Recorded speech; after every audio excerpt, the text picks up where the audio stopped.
Hello and a very warm welcome to Cheetah TV. My name's Brian Badger from the Cheetah Conservation Fund. Now in this series of videos we're looking at all the different aspects of holistic conservation that the Cheetah Conservation Fund undertakes and has undertaken for the last 30 years. Now one of the most important aspects of conservation is working with the communities. Now, the communities are of ultimate importance because in many parts of the world, specifically in Africa, and we're talking about Namibia, the people, the communities are the custodians of the land. They are the custodians of the wildlife. So it's incredibly important that we give the support and the initiative to the communities to ensure the survival of not only the cheetah, but all the wildlife and the ecosystem. So we're going to go across to Namibia and speak to Nadja LaRue, who's the Community Development Manager for the Cheetah Conservation Fund.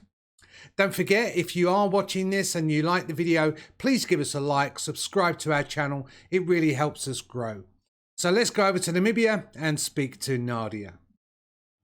Okay, so hi Nadja. It's great for you to find a time to join us. I know you're out and about and incredibly busy, but why don't you tell everybody who you are and what you do? Hi. So, yeah, Nadja with Cheetah Conservation Fund. I'm Namibian, born and bred, and most of my career has been around conservation and communities. So I have a background of working with people and conservation. I met Laurie when I was 16, actually, Dr. Marker. And the first time I went to Cheetah Conservation Fund, I was still in school and begged her if I could come and help out. And so I spent my summers and holidays with Dr. Marker, and she was one of my inspirations, mentors, and role models as to why I went into conservation. So you've only known Dr. Marker for 3 years then, is that right? No, I was 16, 21 years. I'm being kind, Nadja, go with it. Yes, 3 years.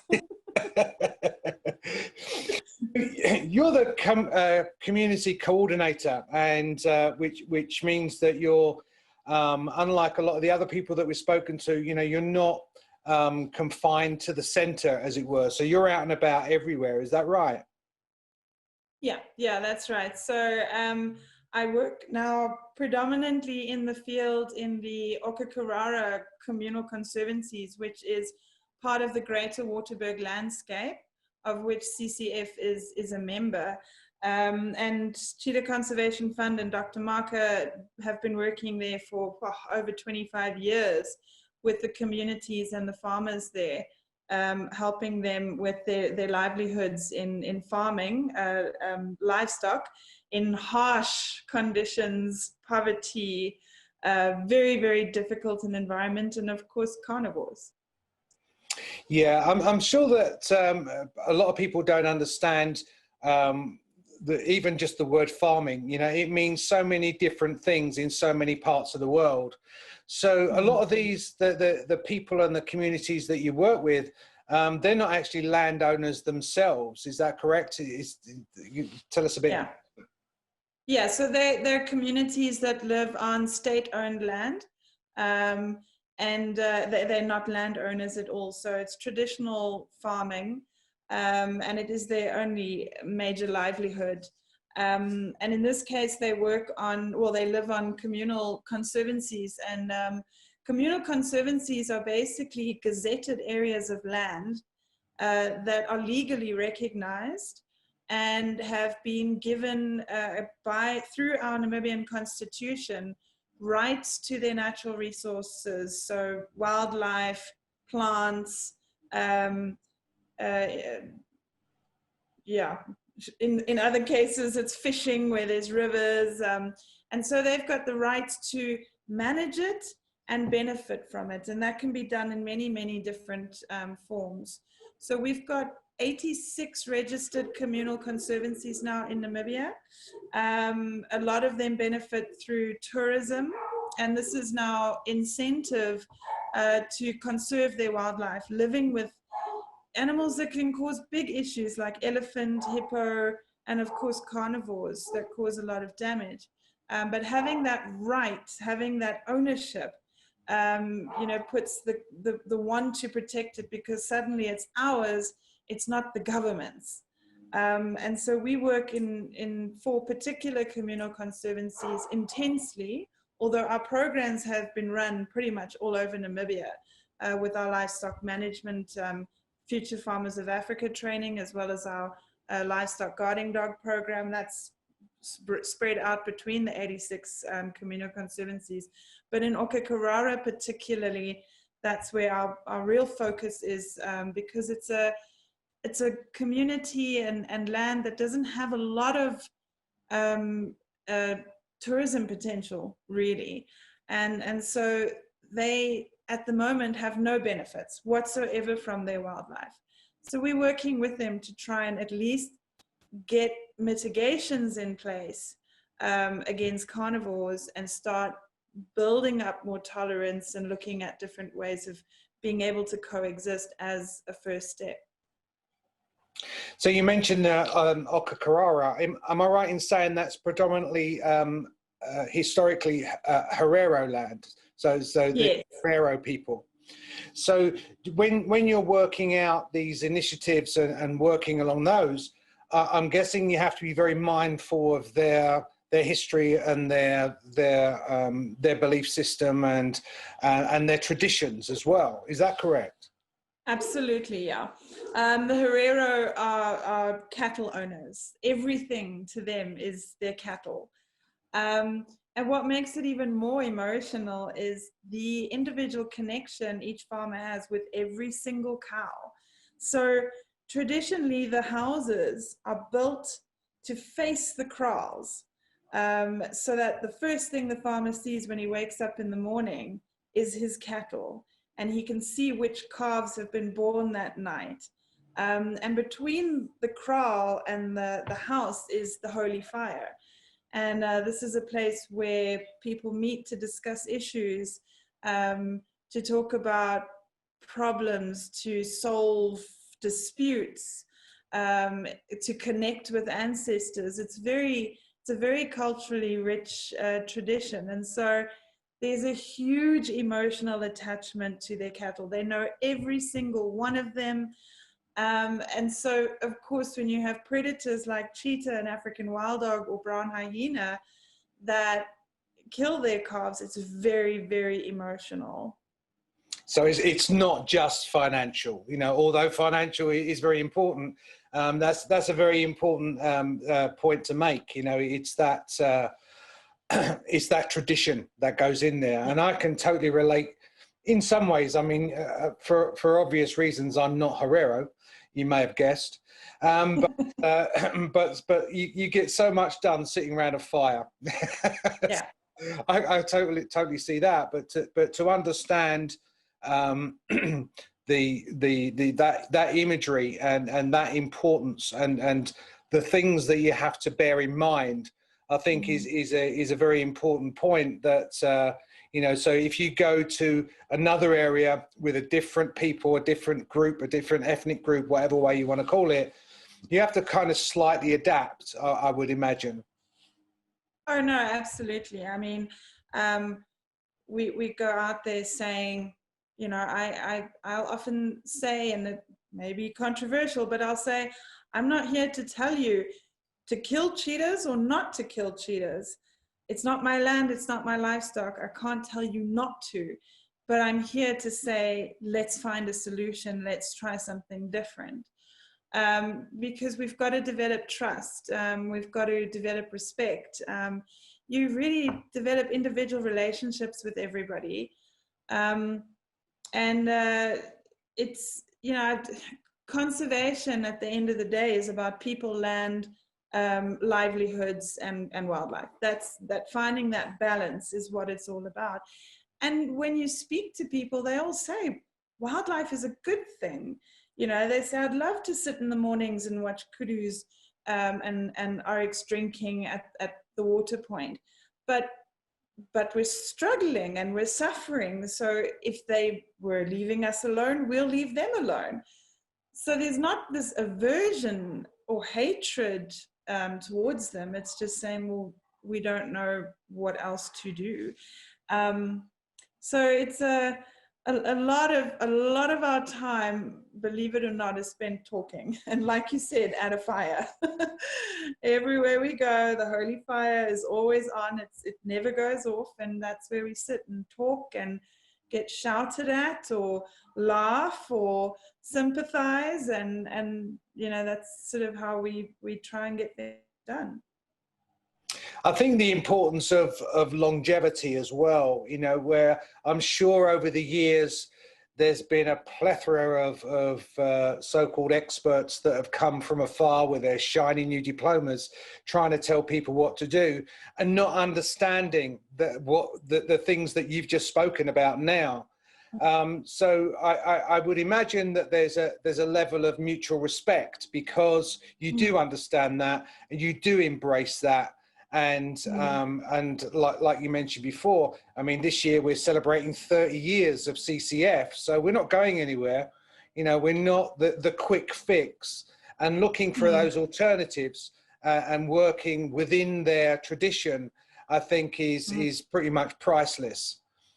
Yeah, you mentioned about the natural resources and stuff like that, and I know that you've mentioned to me that there's a nationwide initiative on that. Could you tell us a bit what that is? Yeah, so the communal conservancies are basically what we call CBNRM. So it's community-based natural resource management. Like I said, they've got ownership. And so what that means is that within each of these zoned areas, gazetted, there's a committee that are voted in by the members. And this committee is there to source and look for ways to bring in benefits from wildlife. They're there to help share information with their members. They're there to address issues. So they're kind of a representative between the people and the Ministry of Environment, Forestry and Tourism, who are our custodians of wildlife in government.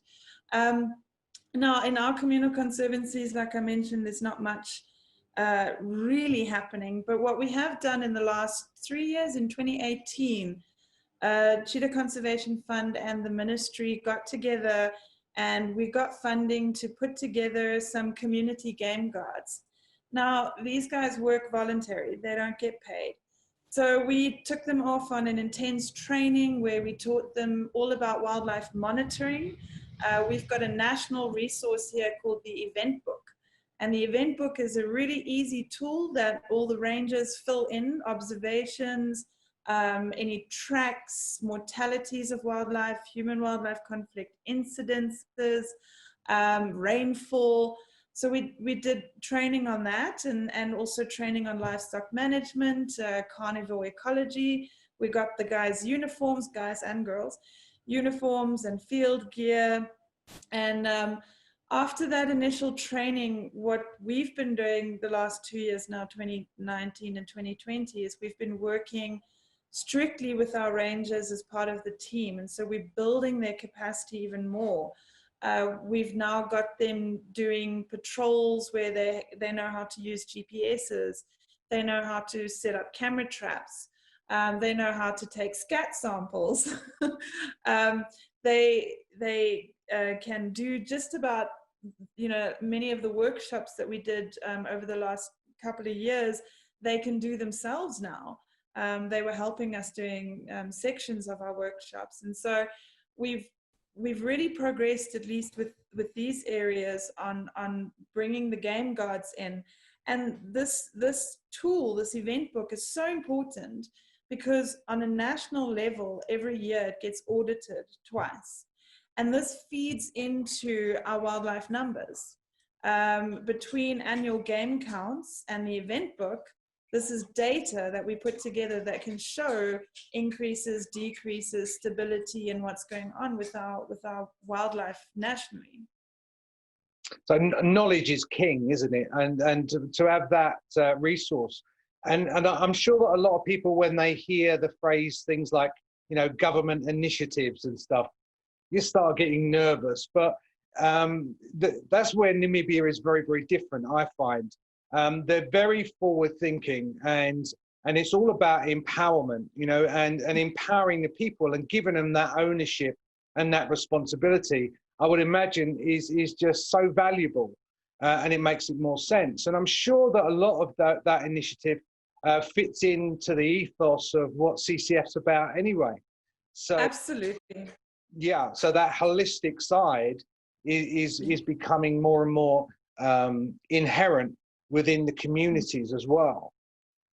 Well, I mean, in the 90s, when communal conservancies were in their developmental stages, Dr. Marco was very, very involved in being part of the stakeholders, leading and talking and coming up with the strategies on that. So Dr. Marco has gone far back into the development stages of communal conservancies, as well as the freehold farms, or the private-owned land conservancies, of which CCF, our properties, are a member of.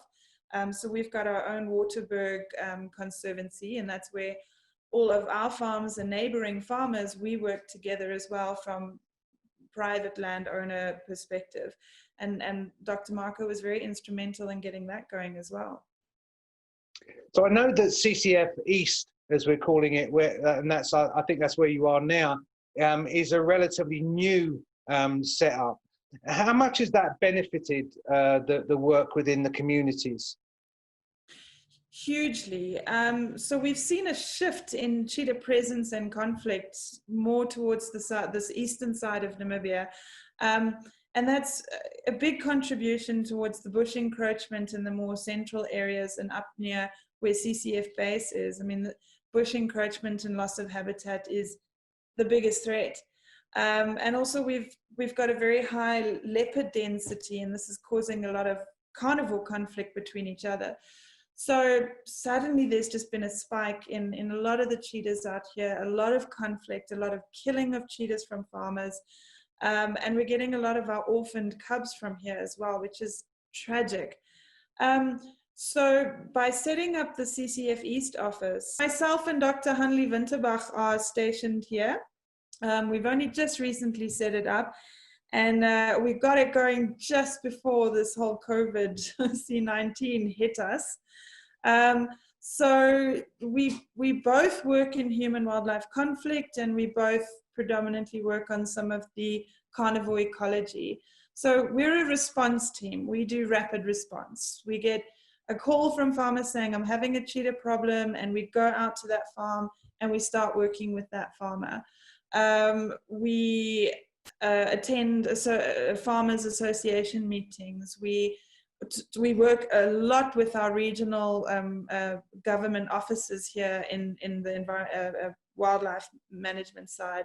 We work as a team. In fact, quite often any call outs we do, we go with our colleagues from the ministry.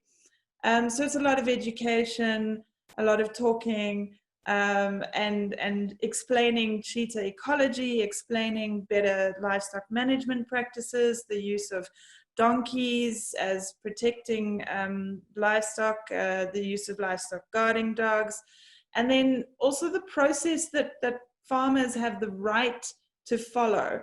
So instead of just shooting the animal and not saying anything, we explain that there is a process in place by the government that can help you, to declare an animal as a problem animal, and we can go through the system of then looking at removing and relocating if we have to.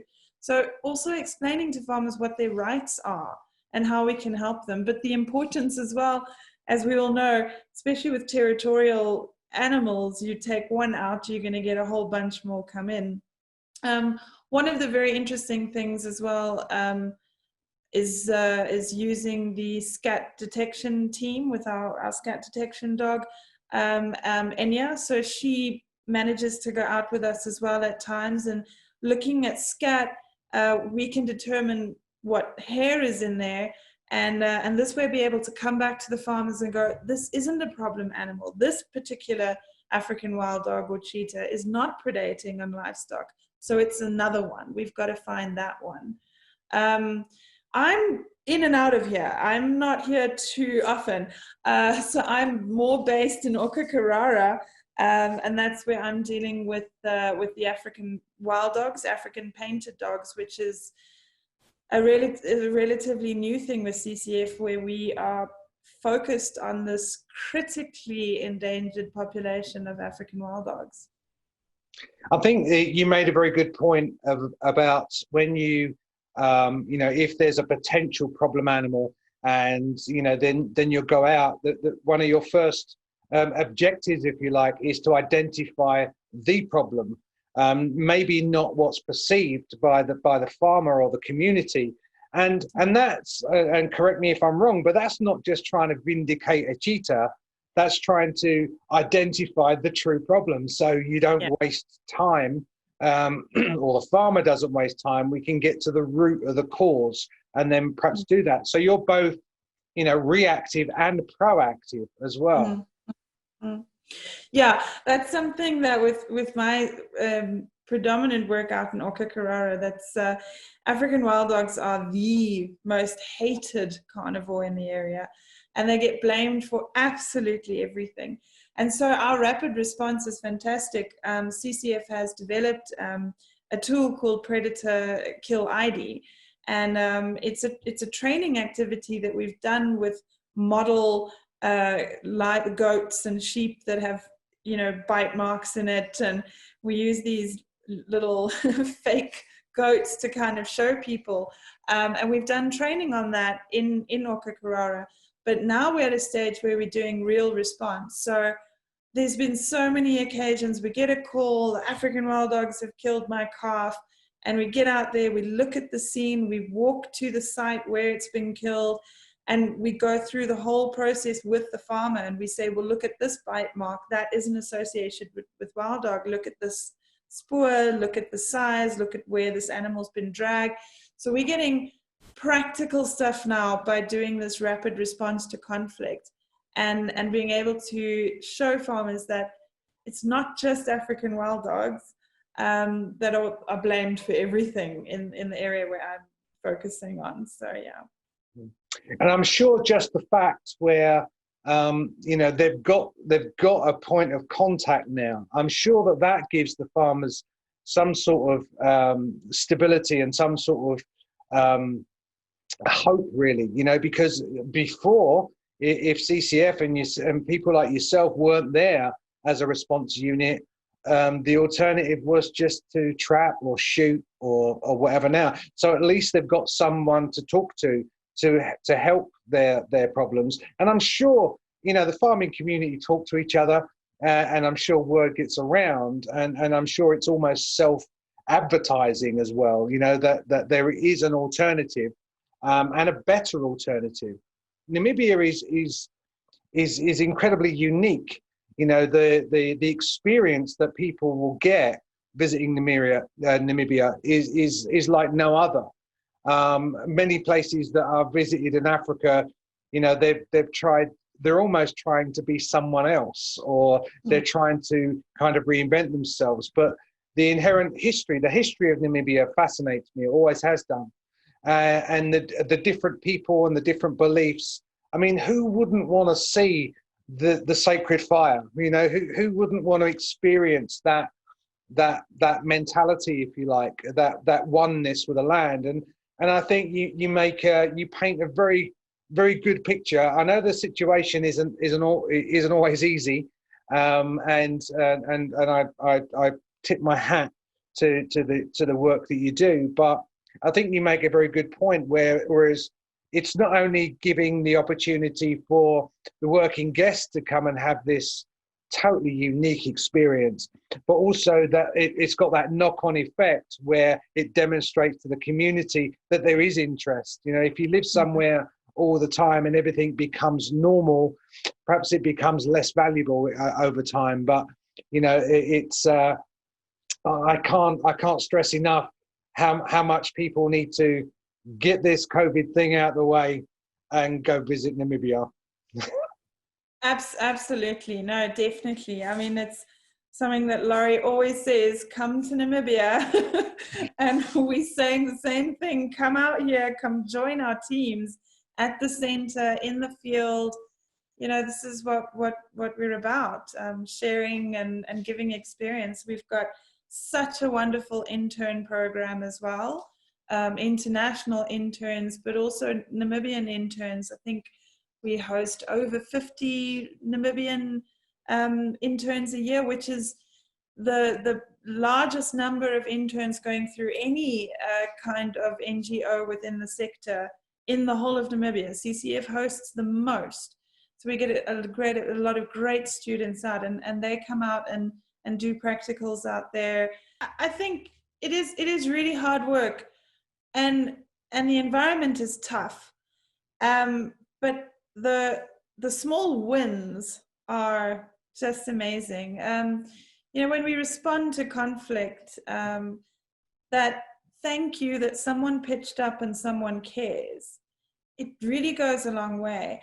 We've also got our veterinary team that comes out on occasion, and that's probably where we've had some really touching moments, because in a case when the veterinary team is there, we have an injured calf or cow who's got some severe kind of injury that, if not treated, would die. And our vet can sort it out there in the bush. And that gratitude of, you saved, I mean, it's just simple things like infection and antibiotics that we can supply them, where in most cases that cow would die. And we pull them through. I mean, that's a huge win, and it just takes a little bit of our time. But to that particular farmer, it means everything. And I don't apologize for backtracking and bringing up the point again. I mean, that example that you just used, and the fact that calf or that cow has been saved, it's so much more than just a financial thing, because of their relationship with their cattle. So I think it's worth bringing up that point again, that you know, it means even more to these people, you know, and I don't think that can be underestimated. No, never. Mm-hmm. Well, Nadja, I know how busy you are, and I know that you've just fitted us in before you hit the road again. So, Nadja, we wish you well, safe travels, and we'll see you again hopefully very, very soon. Yeah, thank you. Cheers.